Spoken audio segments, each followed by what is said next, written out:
سلامونه ملګرو، هیله ده چې ټول به ښه یاستئ. زیاتره ملګري پوښتنه کوي چې څنګه کولی شو د امریکا د لاټرۍ هغه کوم کنفرمیشن کوډ چې دی هغه بیرته لاسته راوړو، موږ نه هېر شوی دی. نو زموږ یوټیوب چینل در سره سبسکرایب کړئ، نورو ملګرو سره شریک کړئ داسې اړوند معلوماتو لپاره. نو راځئ دلته ګوګل ته په ګوګل کې موږ لیکو چې ډي وي پروګرام، دا به تاسې خپله ولیکئ، لینک به درته زه ډسکرپشن کې پرېږدم.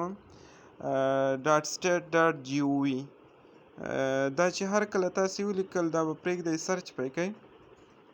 چې هر کله مو دا سرچ کوو څنګه کولی شو خپل کوډ لاسته راوړو. تاسې به دلته دا لږ پرېږدئ چې سرچ کمپلیټ شي. هغه نه وروسته به تاسې دلته راشئ چیک سټیټس ته، زه درته دا په نښه کړم تاسې ته. دغه دی، دلته دغه راواخلئ، دا چیک سټیټس باندې به تاسې کلیک وکړئ. هر کله مو چې دې باندې کلیک وکړ بیا به دلته راشئ کنټینیو ته. په کنټینیو چې کلیک وکړ نو دلته تاسې نه کنفرمیشن نمبر غواړي. دا چې مونږ سره دغه کنفرمیشن نمبر یا کوډ ورک شوی دی نو تاسې به دلته راشئ فارګیټ کنفرمیشن نمبر به ووهئ. هر کله چې دا ووهه دلته 2023 تیار انتخاب دی.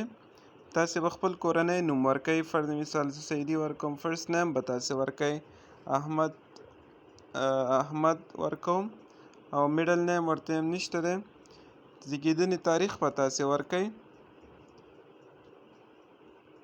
1999 دلته به ورکئ 5. دلته اوله کې به میاشت ورکوئ، بیا به تاسې ډے ورکوئ، بیا به تاسې کال ورکوئ په دې ترتیب باندې. نو دا ډے تاسې کولی شئ داسې ولیکئ 12. ایمیل ادرس به دلته تاسې اوس خپل ورکئ. ایمیل ادرس نه وروسته دا کوډ چې دی تاسې به دا کوډ ورکئ 3R8. دا کوډ هر یو ته جلا جلا راځي UJ، او هغه نه وروسته به یې سبمیټ کړئ. هر کله چې سبمیټ کړه دلته به تاسې ته دغه ځای کې کوم ځای چې تاسې ته ښکاري زه درته دا په نښه کړم، دې ځای کې به تاسې ته هغه ستاسې د کوډ راشي چې کوم کوډ تاسې نه هېر شوی دی. نو دې ځای کې کولی شئ دا دلته تیار 2023 انتخاب دی. نو په دې شکل تاسې کولی شئ هغه کوم کوډ چې هېر شوی دی هغه پیدا کړئ، او هغه نه وروسته بیا کله چې 2 په می باندې دغه ریزلټ اعلان شو بیا تاسې خپل هغه ریزلټ وګورئ. ملګرو سره شریک کړئ انشاءالله څنګه ریزلټ چیک کېږي هغه باندې مې یو ویډیو بیا برابروم. ښه وخت ولرئ، الله مو مل شه.